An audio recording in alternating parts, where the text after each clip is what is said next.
Hello, do you want to come with me to bust the top 10 narrowboat canal myths? Myth number 1. You can't drink the canal water. Actually, you can. Now, when I say this, I do not recommend just dipping your cup or your glass straight into the canal and drinking it, because I have seen myself some disgusting behaviour out on that canal, and we're not talking just having a quick wee while you're having a swim in there. I also won't necessarily recommend that because of Vail's disease, but I was hiring a boat once and I looked out of the window and I saw a gentleman emptying the cassette from his toilet straight into the canal, which kind of is revolting. It's not kind of, it truly is revolting. So there are actually filter systems, which mean that you've got this system inside your boat that takes the canal water out the canal through the filter system and it comes out of your drinking tap. And ta-da, it's drinkable. The alternative is to move your boat, go to a water point, fill it up using your hose, pop it into your tank and just drink it from water main system through to your water tank, through to your tap. That's probably the most simplest way to do it, but that does obviously mean moving your boat. If you're a continuous cruiser and you need water all the time, then maybe a water filtration system is for you. Myth number 2. You can live on a canal boat without a toilet. I'm not quite sure why you'd want to do that, each to their own, but that's disgusting. Yeah, I've heard people say this and I just can't quite get my head around it. So I'm going to say just a clear no. I mean, no, just no. Myth number 3. You need a license for a narrowboat. No, you don't need anything at all. I mean, it's a good idea if you can get a little bit of training behind you before you jump onto a narrowboat, but actually, you don't need anything at all. You don't need a driver's license. You don't need a piece of paper that you've written out to say that you can drive the canal boat of any kind at all. If you're hiring, you will get a lot of tuition before you take your boat out. So fear not, you will get guidance.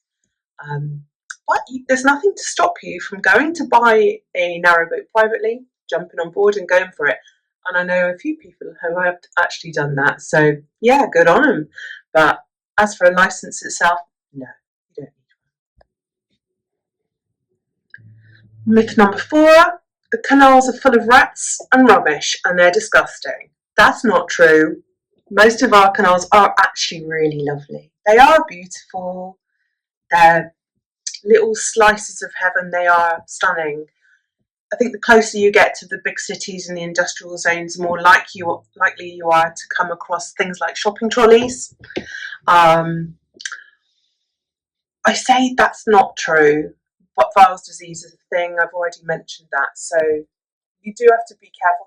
There are rats everywhere, so it's not full of rats. They're there. Nature's there. You're out in nature, so kind of what do you expect? Yes, there are little critters everywhere, so you've got to be careful that they don't come up your ropes and things like that, climb across your boat and eat your bits. If you leave food out, nature's going to find it, so just be a bit sensible out there. And as for rubbish, again, you do get the odd few people that decide to just empty out their boat and leave it on the towpath, so it can happen, but if people are respectful and appreciate the nature that they're in, then it shouldn't happen. But you know, it does sometimes. Myth number 5, there's no Wi-Fi. Well, there is if you can get the right system put in place. You can get little aerials to stick on the top of boats. Your boat is basically like a Faraday cage. Signals are tricky to get in, so you need like all the gubbins that go with your little aerial or your satellite dish. And we know the richest man, he has that certain satellite dish that will get you a signal anywhere that you are, and it's expensive. But if you're that way so inclined and you need to work from wherever you are, anywhere on the network, as long as you're not under a tree, directly under a tree, and the signal can get you, then yeah, you can get Wi-Fi, no problem. Myth number 6, you can park your boat anywhere. Well, firstly, it's not parking, it's mooring. Yeah, No, you cannot just put your boat anywhere. So you need to be on CRT property. So quite often the CRT side of the canal is where the towpath is. Sometimes you can moor up on the off side, but quite often that belongs to farmers. So you really want to do that unless they're going to get their shotgun out and come chasing you. But some places like the Thames, you can park, you can moor your boat up along the Thames, and quite often the farmers will come and collect like £10 off you for the night. So it's a bit of a mixed bag, but yeah, you can moor up. There's quite often signs. If you've got a little a map, say a Nicholson's Guide, something like that, that will tell you how long you're allowed to stay in the spot for. Quite often there's signage, anything from 4 hours to 2 weeks max, and then you move on, things like that. So no, you cannot just moor up anywhere. Next myth. I've forgotten what number I'm on. Don't worry about the numbers anymore. I think I've got more than 10 anyway to tell you. The next myth is there's not a proper kitchen or bathroom set up on these boats. Well, let me tell you, they definitely have amazing kitchens and amazing bathrooms, especially the brand new spanking boats that, the sort of boats you see at the boat shows. Oh my God, they are just beautiful, like absolutely stunning, especially on the like bigger, say 57-foot boats. The kitchens are fully functional, microwave, oven, air fryers even, running off the boat electricity. They work like a normal kitchen. The bathrooms, you can get them as walk-through bathrooms, so they are not like half the size of the boat, they're the full width of the boat. You just open the door from the kitchen and say it's like halfway between your kitchen and your bedroom. Some of them have baths, so I mean you can't get any more bathroom than that, can you really? Now in my little boat, I'm going to have a wet room. So essentially you open the door and you've got the toilet on the left, sink in front of you and the shower on the right, and you shut the door, but you'd remove your loo roll before you run the shower because otherwise you end up with soggy loo roll. But yeah, it's workable for a holiday boat. And then the kitchen is actually just a little kitchenette with a 2-ring burner, like it's sort of like the setup you get in a camper van. And you need to kind of put your chopping board across the sink so that you can do your bit of chopping, or you just use one of the dinette tables, and that's just enough to make a little meal. I've got an oven there as well, so it's pretty blooming good for what is a dinky boat. My boat's going to be 25 foot long, and the inside area is about like 15 feet, I think, maybe 15, 20 feet. It's got everything in there you could need for like a long holiday or just staying on there for a little while. It's not a livable boat. I'm sure some people do it. I think I'd need a little more space, but yeah, I mean it's got everything you could possibly need. So yeah, definitely that is not a thing, not a problem either. The next myth is that people live on boats are hippies. So far from the truth, honestly. I mean, you get all hippies and all walks of life. God love them, love them. I love people with alternative lifestyles and say, stick it to the man. But quite often, I think a lot of liveaboard boaters have like just stopped working or have retired, and they are just loving life out there in nature and just doing what they want without the overheads of normal life. So no, not all boaters are hippies. The next myth is that you get seasick on a canal boat. So the clue there is in the title, being seasick. You're not on the sea generally. If you were, I'm not quite sure where you'd be.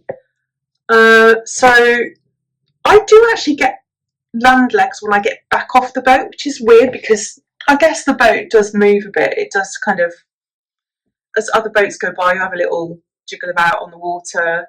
And then when I get onto land, my body is still moving in the way it does on board, which is really bizarre. So yeah, not seasick, but kind of like land legs don't come back for a little while after I'm back on land, which is very strange. But yeah, seasick, no. Next myth, you can only use boats in summer because they freeze up in winter. So not true. The canals can freeze up, the boats don't. Well, they can get a bit cold, but if you do it right and you keep your log burner ticking over, a lot of boaters will tell you that they just don't get cold in winter because they're in this little lovely little den of blankets, and dogs, cats are in there, and yeah, just having a lovely time enjoying their little spot for the winter. Quite often you can get a winter mooring out on the cut or in a marina, and you can just enjoy yourself getting all cozy in a boat. So yeah, the boats don't generally freeze up. The canals might, depending on which one you're on. But yeah, toasty. Next myth, you can't have pets on board. Well, let me tell you, you definitely can. Hi, you're going to say hello to the people. I'm going to say hello. Hi, everyone. This little, oh, hello. This little Westie, his name's Briar, Briher. He's named after one of the Isles of Scilly, which is my favourite island. And he's a gorgeous boy, aren't you? You're lovely. So yeah, he's a 10-year-old Westie. He's beautiful. He's a rescue. He's got a few behaviour issues, like he will not walk, which is fine if I'm having a lazy day. But if you fancy a little jot down the towpath, you quite often cannot be bothered. He's just a sofa dog, a lap dog. He just loves cuddles and biscuits. Do you love biscuits? What about cats? Do you like cats as well and other dogs? You do. I know you do. Yeah. So there are boats out there with many cats on, which is lovely. I've even seen boats with signage to say, cats on board, please keep your dog on the lead, which is fair enough. I think that's absolutely fine and understandable, given that a lot of dogs, you know, they love a little cat chase because it's their thing. But yeah, I keep him on a lead whenever we go out and about. But he does love being out there in nature, same as me. We both love it, don't we, on boats? I don't think he's going to talk to us. We're busy myth busting here, telling people that we like boats. Too busy. He's looking out the window, you see. We've got birds outside, so he's bird watching, aren't you? What are you looking at? Oh, I don't know. Lovely boy, aren't you? Anyway, yeah, hi everyone. I'm just going to keep him on my lap while we bust the last myth, which is probably the most controversial one. And that is that living on a canal boat is cheap. It's not. It can be cheaper than living in a house, but it is not cheap.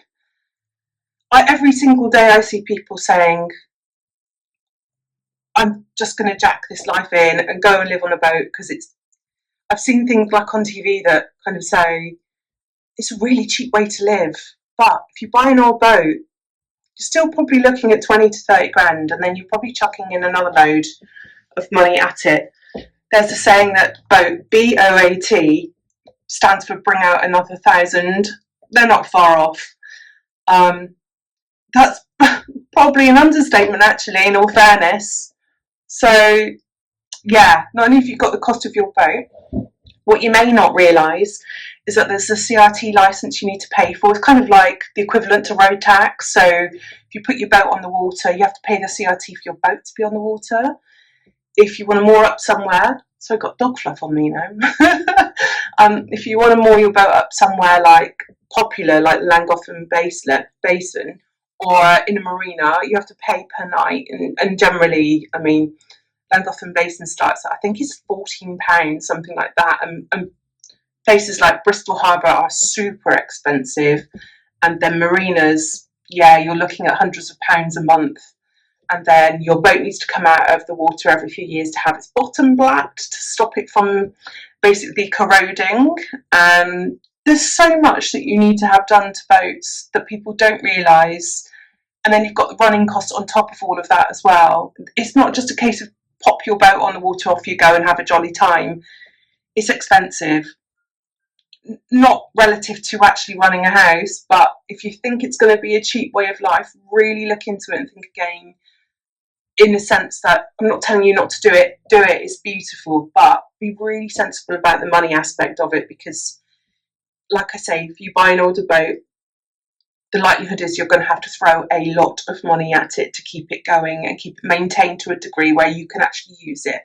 If you follow, there's some fantastic YouTubers out there that show you like the work that they put into their boats and the battle to just keep those boats going, especially the old heritage boats. My goodness, they are beautiful, but they cost such a lot of money to run and keep them maintained, keep them going, keep them floating.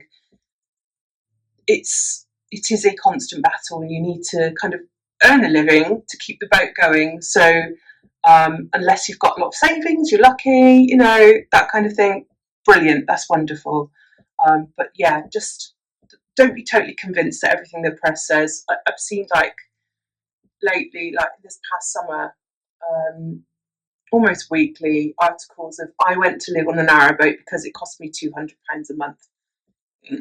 Really unlikely. So yeah, do your research, people. Anyway, I think that's enough myths busted. I put my teeth in wrong today, excuse me. I think that's enough myths busted for today. So if you enjoyed this vlog, please give it a thumbs up, subscribe, follow. All of those things would be fantastic. And to say from me and little Briar dog, hi. I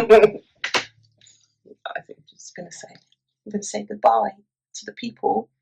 From me and the dog, au reservoir.